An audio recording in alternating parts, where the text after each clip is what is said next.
नमस्कार, आप सभी का स्वागत है कार्यक्रम हमारा स्वास्थ्य में। मैं हूं प्रीति। जैसा कि आप जानते हैं, हम इस कार्यक्रम के माध्यम से आपको हर बार आपसे आपके स्वास्थ्य से जुड़ी एक नई जानकारी लेकर हाजिर रहते हैं। आज हम आए हैं मस्तिष्क आघात जाड़े के मौसम में। इसके विषय में चर्चा करने के लिए आज हमारे साथ स्टूडियो में एक खास मेहमान आए हैं, डॉक्टर राकेश कुमार, जो कि CGHS में मेडिकल स्पेशलिस्ट हैं। सर, आपका बहुत बहुत स्वागत है हमारे कार्यक्रम में। मैं अगर बात करूं हमारे मनुष्य के ब्रेन की बनावट के ऊपर और जो पशु हैं उनके मस्तिष्क की बनावट को, तो क्या अंतर है दोनों में? पशुओं में और मनुष्यों के जो ब्रेन में बहुत ज़्यादा अंतर है। मनुष्य का ब्रेन काफ़ी विकसित है और ये उसकी बुद्धि, सोच और में बहुत अंतर है। विशेष करके जो उनकी जो आकार है वो हमारा ब्रेन अपसाइड डाउन है, वर्टिकली है, ओरिएंटेड है, जबकि पशुओं का जो ब्रेन है वो हॉरिजॉन्टली होते हैं। उसकी शरीर के एक रेखा में होती है, जिसके कारण हमारा ब्रेन जो है वो उसमें रक्त का प्रवाह के लिए उच्च दाब की आवश्यकता होती है। क्योंकि उस ऊंचाई तक ब्लड पहुंचता है, इसलिए उसमें विशेष रक्तचाप की आवश्यकता होती है। इसीलिए हमारे शरीर में ब्रेन की जो ब्लड की सप्लाई बहुत ज़्यादा है पशुओं की तुलना में। जी, मैं बात कर रही हूँ क्योंकि हमारा विषय ही आज का है जाड़े के मौसम में मस्तिष्क आघात के बचाव या उसका ख्याल कैसे करें। तो ये एक बहुत ही गंभीर मुद्दा है कि मस्तिष्क जो है उसके आघात जाड़े के मौसम में ज़्यादा देखने को मिलते हैं। क्या कारण है इसके पीछे? जाड़े के मौसम में हमारा शरीर के जो सिराएँ हैं या धमनी है वो जो थोड़े सेंसिटिव होती हैं, तापमान के असर से ये संकुचित हो जाती हैं, कंस्ट्रिक्ट कर जाती हैं, जिससे हमारा प्रेशर जो है वो जाड़े में बढ़ जाता है। अचानक प्रेशर बढ़ने से हमारे शरीर, हमारे ब्रेन में रक्त की जो नलिकाएं हैं वो फटने की संभावना रहती है, जिसके कारण हमारे शरीर में, मस्तिष्क में रक्त का स्राव हो जाता है और इसका रक्त स्राव होने से कभी पक्षाघात या बहुत सारे मस्तिष्क के विकार जो है उत्पन्न हो जाते हैं। जी बिल्कुल। डॉक्टर साहब, ये एक हम लोग अभी आजकल देख रहे हैं कि युवाओं को भी मस्तिष्क आघात हो रहा है। इसके पीछे क्या लगता है आपको, कारण क्या हो सकता है? देखिए, ऐसे मस्तिष्क आघात के लिए आवश्यक है कि उम्र का एक जो है एक लिमिटेशन है। उम्र जो है विशेषकर 40 वर्षों के बाद इसकी संभावना काफ़ी बढ़ जाती है। इसीलिए युवाओं में वैसे कुछ उतना ज़्यादा इसमें समझ नहीं होती है, लेकिन खासकर विशेष परिस्थिति में जैसे किसी भी युवाओं का अगर बनावट ही ऐसा है जिसमें कि उनके ब्रेन की कोई सिराएं कमज़ोर हैं, धमनी कमज़ोर है, तो अचानक दबाव के कारण, उच्च दबाव के कारण वो फट जाते हैं। उसके अलावा मान लीजिए कि हमारा लाइफ स्टाइल इस तरह से है कि हमारे ब्रेन पर उसका ज़्यादा प्रभाव पड़ रहा है, बुरा प्रभाव पड़ रहा है, तो इस स्थिति में हमारे ब्रेन में के भीतर जब वो सिराएं या धमनी अचानक फट जाएंगे उच्च दबाव के कारण। तो ये भी एक कारण है, कारण है। और मान लीजिए कि अगर जो भी युवा हैं राह चल रहे हैं, एक्सीडेंट और दुर्घटना हो गई, इसके कारण हमारा ब्रेन के भीतर जो भी नलिकाएं हैं वो अगर फट जाती है तो उससे भी हमारे ब्रेन में रक्त का स्राव हो जाता है। जी, लकवा जो खास करके हम देखते हैं कि सर्दियों के मौसम में ज़्यादा देखने को मिलता है, या वैसे तो कभी भी बीमारियां कभी भी किसी भी मौसम में अटैक कर सकता है, लेकिन लकवा का क्या कांटेक्ट है ब्रेन के साथ? देखिए, लकवा का मतलब है हमारे शरीर का कोई जो हमारे चलने फिरने की जो शक्ति होती है वो अचानक चली जाती है, इसे लकवा कहते हैं। हमारे कमज़ोर हो जाना, अचानक पावर कमज़ोर हो जाना, उसका मुख्य वजह है ब्रेन। जो भी हमारी ताकत है वो ब्रेन से मिलती है, जो भी एनर्जी या पावर मिलती है हमारे ब्रेन से मिलती है। ये पावर हमारे ब्रेन से होते हुए हमारे शरीर के जो नसें होती है वो हमारे हाथ पैरों में वो उसकी हमारे पावर जो है उसमें सप्लाई होती है। लेकिन अचानक मान लीजिए कि ब्रेन में अगर किसी तरह की जैसे रक्तस्राव हो गया, या ब्रेन में खून का थक्का बन गया, या ब्रेन में अचानक कोई उसकी कोशिकाएं नष्ट हो गई, किसी कारण से इंजरी हो गई, चोट लग गई, तो हमारे जो शरीर में जो काम करना जो ताकत है वो कम हो जाएगा अचानक। काम करना बंद कर देंगे, हम अपने वह कमज़ोर हो जाएंगे, जिसे लकवा कहते हैं, शाब्दिक कहते हैं। जी, अभी आपने खून का थक्का, जिसे हम ब्लड क्लॉट के भी नाम से, मतलब उसका एक नाम है, तो ये क्यों होता है ब्लड क्लॉट, ख़ास करके ब्रेन में भी? ब्रेन में जैसे मैंने बताया पहले कि जो हमारे ब्रेन के भीतर में जो ब्लड सप्लाई जो भी धमनी या सिराएं के द्वारा होती है, वो अचानक उच्च दाब के कारण वो फट जाती है। फटने से जो हमारे ब्रेन के भीतर में रक्त का स्राव होता है और वो जाके वहाँ पर जमा हो जाते हैं, जिसे हम लोग खून का थक्का बोलते हैं।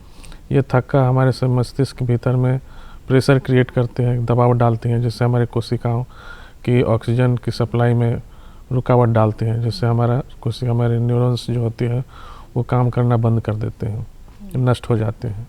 इसके कारण हमारे शरीर में लकवा का महसूस होता है। जी, तो और क्या क्या परेशानियां होती हैं ब्लड क्लॉट से?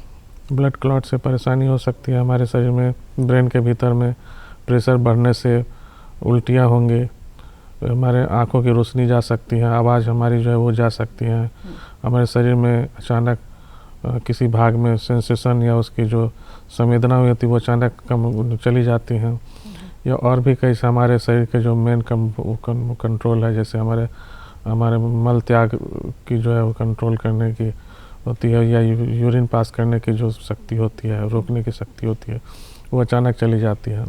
इसके कारण वो अनकंट्रोल हो जाएगा और उसकी जो है परेशानियाँ दिखने लगते हैं। जी बिल्कुल। मस्तिष्क आघात की क्योंकि हम अभी बात कर रहे हैं हमारा, तो ये कितने तरह का होता है? मस्तिष्क आघात मुख्यतः दो तरह का होता है। एक जिसमें इसकी जो हमारे खून की जो नलिकाएँ हैं वो फट जाती हैं, जिसे ब्रेन हैमरेज बोलते हैं, और दूसरा एक जिसको ये इन्फार्क्ट बोलते हैं, जिसमें कि हमारे खून के नली में अचानक खून के थक्के बन जाते हैं, जिसके कारण खून का प्रवाह आगे रुक जाता है उस भाग मस्तिष्क के उस भाग में। इसके कारण उस मस्तिष्क का वो भाग अचानक मृत हो जाता है, उसके कारण काम करना बंद कर देगा, वो भाग हमारा मस्तिष्क का काम करना बंद कर देगा। अच्छा, ये दो प्रकार हैं। दो प्रकार तो अभी हमने बात किया है ब्रेन हैमरेज और एक है ब्रेन स्ट्रोक। हाँ, ये दोनों में क्या डिफरेंस है, क्या अंतर क्या है? ब्रेन स्ट्रोक जिसे ब्रेन स्ट्रोक का दो रीजन हो सकता है, एक तो ब्रेन हैमरेज हो सकता है, दूसरा ब्रेन इन्फार्क्ट हो सकता है। इन्फार्क्ट मतलब खून नहीं पहुंचने के कारण, किसी मस्तिष्क के किसी भाग में खून नहीं पहुंचने के कारण वो मस्तिष्क का वो भाग अचानक मृत हो जाए, उसे इन्फार्क्ट बोलते हैं। और दूसरा जिसमें कि हमारा शरीर में ब्रेन के किसी भाग में नलिकाएं फट जाती हैं और वहाँ पर खून का रिसाव होने लगता है और वहाँ पर थक्का जम जाता है, उसे हम लोग ब्रेन हैमरेज बोलते हैं। ये दो कारण हैं, दो तरह के स्ट्रोक होते हैं। जी डॉक्टर साहब, हमने कई बार देखा है कि राह चलते हुए या हम बैठे हैं अचानक से गिर गए और ये आ गए, तो प्राथमिक उपचार क्या होनी चाहिए? यदि मान लें कि कोई व्यक्ति इस तरह की घटनाएं हो जाती हैं तो सर्वप्रथम उसे किसी सुरक्षित स्थान पर ले जाना चाहिए उसके, और जितनी जल्दी हो सके डॉक्टर से कांटेक्ट करके उसका उपचार शुरू कर देना चाहिए। उसके अचेत होने के जो कारण है वो पता करना चाहिए कि किस कारण से उसकी बेहोशी हुई है या वो गिर गए हैं। उसकी बीमारी का कारण पता होना आवश्यक है। उसके बाद उसकी उपचार जितनी जल्दी शुरू होगी उसका बेहतर, उसका आउटकम उतना बेहतर होगा, रिजल्ट उतना बेहतर होगा। जी बिल्कुल। तो ब्रेन से या मस्तिष्क से और कौन कौन सी बीमारियां जुड़ी हुई हैं? मस्तिष्क से और भी बीमारियां जुड़ी हुई हैं, जैसे हमारे सोचने समझने की शक्ति, हमारी याद करने की क्षमता, हमारे बुद्धि, सब ब्रेन से ही जुड़ी हुई हैं। अगर हमारे ब्रेन में किसी तरह का विकार होगा, इस तरह की घटना होगी, तो ये सारे जो हमारे फंक्शन है वो डिस्टर्ब हो सकते हैं। जी, अभी हम आजकल देख रहे हैं कि जो युवा हैं या आम जो लोग हैं, उन लगभग हर आदमी अपने ज़िंदगी में, अपने लाइफ में बहुत ज़्यादा प्रेशर में है, बहुत दिमाग को बहुत ज़्यादा यूटिलाइज भी कर रहे हैं, बहुत टेंशन में जी रहे हैं। क्या इसका भी कहीं ना कहीं असर होता है हमारे ब्रेन पे? बिल्कुल, इनडायरेक्ट वे में, डायरेक्ट तो नहीं, इनडायरेक्ट वे में हमारे ब्रेन पर इसका बहुत ज़्यादा असर होता है, क्योंकि तनाव से हमारे जो रक्तचाप वो बढ़ती है।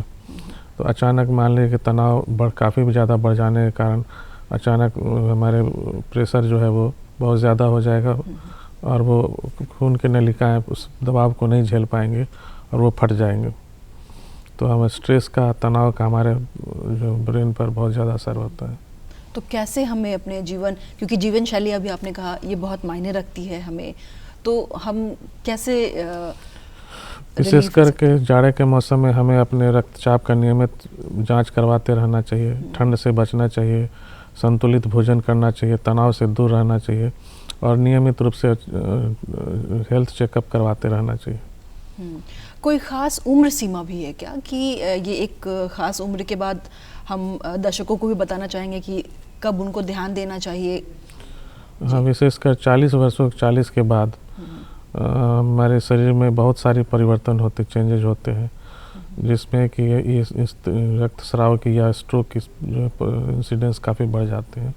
तो वैसे 40 वर्षों के बाद जो भी व्यक्ति हैं, मैं उन्हें सलाह दूंगा कि वे नियमित रूप से अपना रक्तचाप की जांच करवाते रहें और जो भी स्वास्थ्य परीक्षण वो करवाते रहें, तो कि कभी भी इस तरह की घटना हो सकती है। विशेषकर इस मौसम में वो ठंड से बचें। अच्छा, ठंड से बचने के लिए उनको बहुत ज़रूरी है। तो ठंड के मौसम जितने ही अच्छे होते हैं उतनी ही ज़्यादा ख़ास करके ब्रेन के बारे में सर ने बताया कि बहुत ज़्यादा बीमारियां भी, और क्या क्या हो सकती है जाड़े के मौसम में हमारे ब्रेन से संबंधित दिक्कतें? जाड़े के मौसम में ब्रेन से संबंधित तो मुख्यतः मैंने जो बताया ये सब है। उसके अलावा हमारे कोई भी जो अंग है, जैसे हाथ पाँव के जो भी हैं, उसमें भी रक्त का प्रवाह होता रहता है, लेकिन अचानक बहुत ज़्यादा ठंड होने के कारण उसमें भी सिकुड़न हो जाती है। अचानक सिकुड़न होने से हमारे हाथ पाँव में रक्त का प्रवाह अचानक रुक जाता है और हमारे अंग, जो भी अंग हैं, वो अचानक डैमेज हो सकते हैं। उसमें इंजरी हो सकती है, परमानेंट इंजरी हो सकती है जी, और वो काम करना बंद कर सकते हैं। जी डॉक्टर साहब, अभी हमने पीछे बात किया था लकवा के बारे में। मैं चाहूँगी कि लकवा के बारे में, जैसे पहले किसी को अगर लकवा के पेशेंट हो चुके हैं तो फिर उनको कौन कौन सी सावधानियां बरतनी चाहिए? यदि उन्हें लकवा हो चुका है किसी व्यक्ति को, तो ये उनके लिए रेड सिग्नल है कि वो हमेशा अपना विशेष ध्यान रखें, हमेशा उपचार करवाते रहें, स्वास्थ्य जांच करवाते रहें और विशेषकर ठंड से बचें, संतुलित भोजन करें, क्योंकि एक बार लकवा हो जाने के कारण हो सकता है कि दोबारा उन्हें स्ट्रोक हो जाए। अगर वो नियमित रूप से अगर अपना रक्तचाप जांच नहीं करवाएंगे, संतुलित भोजन नहीं करेंगे, ठंड से नहीं बचेंगे, लाइफ स्टाइल को नहीं कंट्रोल करके रखेंगे, तो दूसरी स्ट्रोक होने की पूरी चांस होती है। जी, तो खान पान और जो हमारी जीवन शैली है ये कहीं ना कहीं जुड़ी हुई है हमारे शरीर के तमाम अंगों से। सर, ये जो अभी क्योंकि हम बात कर रहे हैं जाड़े के मौसम में मस्तिष्क आघात के बारे में, तो आप दर्शकों को ये बताइए कि जाड़े के ही मौसम में ज़्यादा क्यों अटैक करता है? इसलिए कि जाड़े के मौसम में हमारी जो सिराएं या जो धमनी होती हैं, ब्लड वेसल्स होते हैं, वो कोल्ड से, ठंड से सेंसिटिव होते हैं, तापमान से बहुत ज़्यादा उस पर संवेदित होते हैं, जिसके कारण अचानक ठंड में तापमान में परिवर्तन होने के कारण उसमें कंस्ट्रिक्शन, सिकुड़न होने लगता है। सिकुड़न होने से रक्तचाप अचानक बढ़ जाता है। इसके कारण अगर कोई शरीर का किसी भाग में अगर रक्त की जो नलिकाएं हैं वो अगर कमज़ोर हैं, उनकी दीवार अगर कमज़ोर है तो अचानक फट सकते हैं और फटने के कारण खून का रिसाव होगा, और अगर रिसाव होगा और वो अगर मस्तिष्क, अगर वो अंग मस्तिष्क है, तो उसका बहुत बुरा परिणाम देखने को मिल सकता है। जी, जब हम देखते हैं कि जो हमारे घर में बुज़ुर्ग हैं, ख़ास करके एक एज सीमा के बाद, एक उम्र सीमा के बाद, उनमें ज़्यादा ये देखने को मिलता है कि उनकी याददाश्त चली गई है या अचानक से वो स्थिर हो जाती हैं। इसके पीछे क्या कारण है? उम्र होने के बाद कुछ शरीर में परिवर्तन होने लगते हैं, जैसे कि हमारी जो नलिकाएं हैं उसमें चर्बी की जमा होने लगे, उनकी दीवार में चर्बी जमा होने लगेगी, कैल्शियम जमा होने लगे, जिसके कारण उनकी जो जितने एरिया होना चाहिए वो घट जाएंगे और उसके कारण ब्रेन में हमारा प्रेशर बढ़ जाएगा, ब्लड का प्रेशर बढ़ जाएगा, जिसके कारण हमारे मस्तिष्क के उन भागों में पर्याप्त जो है जितना खून का प्रवाह होना चाहिए वो नहीं हो पाता है। इसके कारण जो है कोशिकाएं जो होती है वो धीरे धीरे डेड होने लगती हैं, सूखने लगती हैं, और ये इसके कारण जितना उनके जो क्षमता होनी चाहिए, सोचने समझने की क्षमता, याद करने की क्षमता, उसमें कमी आने लगती है। ये एक उम्र का बाद ये परिवर्तन देखने को मिलता है। तो हम इसको कुछ समय के लिए अपने लाइफ स्टाइल से, अपने जीवन शैली से कुछ समय के लिए रोक सकते हैं, बिल्कुल तो नहीं रोक सकते हैं, लेकिन अपने जीवन शैली से बहुत हद तक इसे नियंत्रित कर सकते हैं अगर हम इन सारे जितने भी निर्देश हैं उसका सही तरह से पालन करें। जी बिल्कुल। ये अभी हमने, क्योंकि हम चर्चा भी कर रहे हैं मस्तिष्क के ऊपर, तो कभी कभी अगर हम गिरे हों, हमें कभी कहीं चोट लगी हो, तो इसका असर बाद में देखने को मिलता है। कई बार डॉक्टर के यहाँ जब जाने के बाद हमें पता चलता है कि कभी गिरे थे, उसका असर।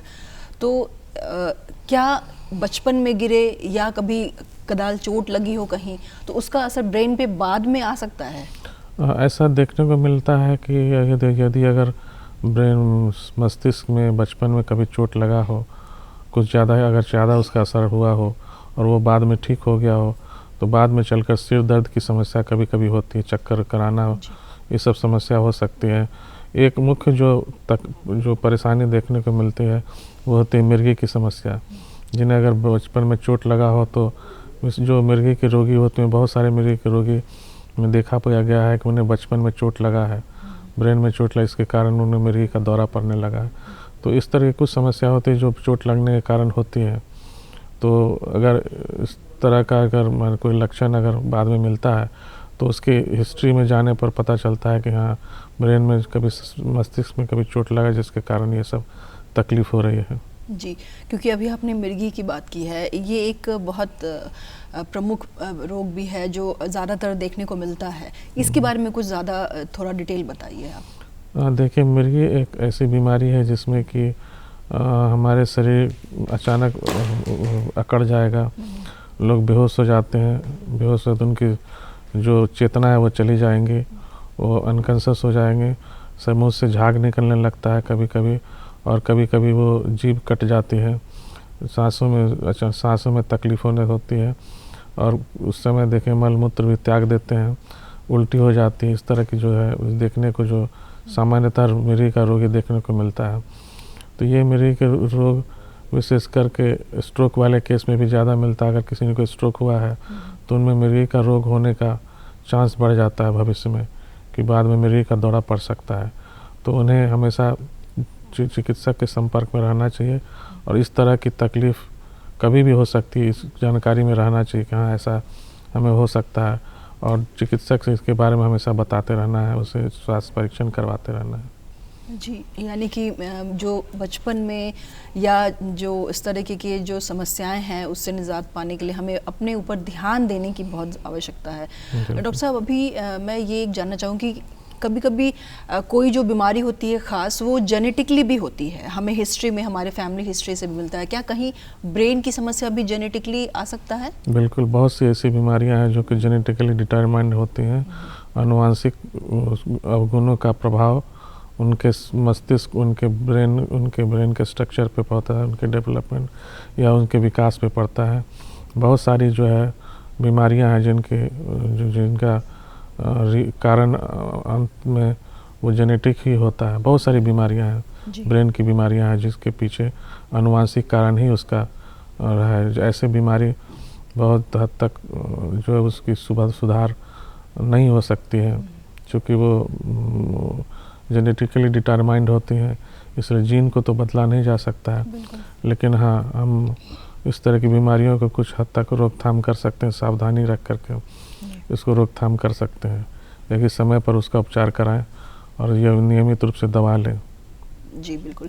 ब्लड प्रेशर, अभी हमने बात किया था कि ब्लड प्रेशर भी कहीं ना कहीं कारण होता है। क्यों ब्लड प्रेशर जुड़ा होता है हमारे ब्रेन से, स्ट्रोक का या फिर ब्रेन हैमरेज की जो समस्या होती है उसमें? जैसा मैंने शुरू में बताया था कि हमारा ब्रेन पशुओं से थोड़ा अलग है, इसलिए कि हमारा ब्रेन शरीर के ऊपरी भाग, सबसे ऊपरी भाग में होता है।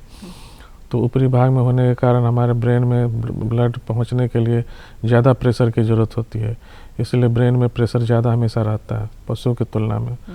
और इस कारण से ज़्यादा प्रेशर होने के कारण जो खून की नलियाँ हैं उनमें फटने की संभावना भी ज़्यादा रहती है, स्ट्रोक की संभावना भी ज़्यादा रहती है। तो इसका कुछ लाभ भी है और कुछ नुकसान भी है हमारे स्ट्रक्चर के कारण, हमारे आकार के कारण। तो ये हमारे अंतर है दोनों पशुओं में और हम मनुष्यों में। जी जी। और ब्लड प्रेशर का भी यही कहीं ना कहीं इससे जुड़ा है। जी बिल्कुल। हमारा प्रेशर अगर नहीं रहेगा तो हमारे ब्रेन में रक्त का प्रवाह पूरी तरह से पर्याप्त रूप से नहीं हो पाएगा, इसीलिए उतनी प्रेशर आवश्यक है हमारे ब्रेन में ब्लड पहुंचाने के लिए। जी बिल्कुल। तो ब्रेन से जुड़ी जो भी समस्याएं हैं उसके लक्षण क्या हैं शुरुआत से, अगर हम जानना चाहें तो? जैसे विशेषकर वो तो बीमारियों पे निर्भर करती, कौन सी बीमारी ब्रेन के किस कारण से हुई है। यदि मान लें कि स्ट्रोक हुई है तो उसमें लकवा हो सकता है, उसके अलावा उसकी आवाज़ चली जा सकती है, उसके सोचने समझने की शक्ति जा सकती है, उसके अलावा उनकी जो चेतना है वो उसमें कमी आ सकती है, जैसे कोमा कहते हैं, वो व्यक्ति कोमा में जा सकता है। तो इस तरह की बहुत सारी समस्याएं हैं जो कि ब्रेन से जुड़ी हुई है, याददाश्त उसकी जा सकती है। जी बिल्कुल। कई बार हमने सुना है कि जैसे पैर में या कमर में कोई दर्द भी हो रहा है, उसका भी कहीं ना कहीं जुड़ाव जो है वो ब्रेन से होता है, इसके पीछे क्या कारण है सर? हाँ बिल्कुल, बहुत सारी बीमारियां हैं जो कि जिसका रीजन ब्रेन में किसी कारण से होता है। जैसे कि अगर ब्रेन में कोई ट्यूमर हो, किसी तरह का कोई उसमें इन्फेक्शन हो या कोई उसमें क्लॉट बन गया हो, तो उसका भी असर हमारे अंगों में पड़ता है, हमारे हाथ पाँव में उसका असर पड़ता है। क्योंकि हमारे जो भी हमारे पावर है वो हमारे ब्रेन से ही मिलती है, तो वो हमारे जो पावर है हमारे हाथ पाँव में वो उतनी नहीं मिल पाएगी, तो उसके कारण हमारे हाथ पैर कमज़ोर हो जाएंगे। और वो धीरे धीरे अगर उसका इस्तेमाल हाथ पाँव का नहीं होगा तो उसकी जो मसल है, जो भी मांसपेशी, वो कमज़ोर होती जाएंगे और अकड़ते जाएंगे, छोटी होंगे। इस कारण जो है बहुत सारी हमारी तकलीफ़ देखने को मिलेगी। जी। जो मानसिक रूप से थोड़े कमज़ोर बच्चे होते हैं या उनको किस तरीके से ख्याल रखना चाहिए? क्या उनको भी ब्रेन की समस्या आगे चल के और ज़्यादा हो सकती है? जी बिल्कुल, ऐसा है कि जो मानसिक रूप से कमज़ोर बच्चे होते हैं उनके कारण क्या है ये तो आवश्यक है जानना। यदि मान लें कि उनका मस्तिष्क का विकासी के होने में कुछ विलम्ब हुआ है या कुछ कारण हुआ है जिसके कारण मस्तिष्क का विकास जितना होना चाहिए उतना नहीं हो पाया है, तो वो बच्चे पूरी तरह से अपने ऊपर निर्भर नहीं रह सकते हैं। और वो खास करके अभिभावक को, माता पिता को उनका देखभाल करना चाहिए, क्योंकि उसका जो है वो प्रभाव ब्रेन पर इस मौसम में पड़ सकता है। जी, यानी कि जाड़े के मौसम में जो मानसिक रूप से कमज़ोर बच्चे हैं उनको भी बहुत ज़्यादा ध्यान देने की आवश्यकता है। जी बिल्कुल। और अब क्या लगता है आपको, और कौन कौन सी समस्याएं खास करके जाड़े के मौसम में लोगों को इस मानसिक मस्तिष्क से जुड़ा हुआ आ सकता है? मुख्यतः तो मैं पूरी सारांश तो मैं यही कहूँगा कि जो भी व्यक्ति हैं, अगर मान लें कि उस उम्र में खास करके 40 वर्षों के बाद की उम्र के हैं या वृद्ध हैं, उन्हें मैं यही कहूँगा कि वो अपना ध्यान रखें, नियमित रूप से रक्त जांच करवाते रहें। अचानक दवा जो चल रहा है, अगर मान लें रक्तचाप की दवा उन्हें चल रही है तो अचानक न छोड़ें, क्योंकि अचानक दवा छोड़ने से रक्तचाप अचानक बढ़ जाएगा और मस्तिष्क स्राव की समस्या हो सकती है। ये खतरा कभी भी हो सकता है, तो अचानक दवाएं नहीं छोड़ें। चिकित्सक से हमेशा सलाह लेते रहें, ठंड से हमेशा बचें, पूरे कपड़े जितने वो पहने और गर्म खाना खाएं, गर्म जो भी पेय पदार्थ वो हमेशा लेते रहें। तो जाड़े के मौसम में संतुलित भोजन करें। जी बिल्कुल। तो जाड़े के मौसम के बारे में हम चर्चा कर रहे थे कि जाड़े के मौसम में मस्तिष्क आघात कैसे होता है, और भी डॉक्टर साहब ने मस्तिष्क के बारे में बहुत ज़्यादा और जो बीमारियां उससे जुड़ी होती है उसके बारे में, जैसे लकवा है या फिर जो मानसिक रूप से थोड़े कमज़ोर बच्चे हैं उनके बारे में भी डॉक्टर साहब ने आपको तमाम जानकारी दी है। डॉक्टर साहब, आप हमारे स्टूडियो में आए और इतनी अच्छी जानकारियाँ हमारे दर्शकों को शेयर किया, इसके लिए सर बहुत बहुत धन्यवाद।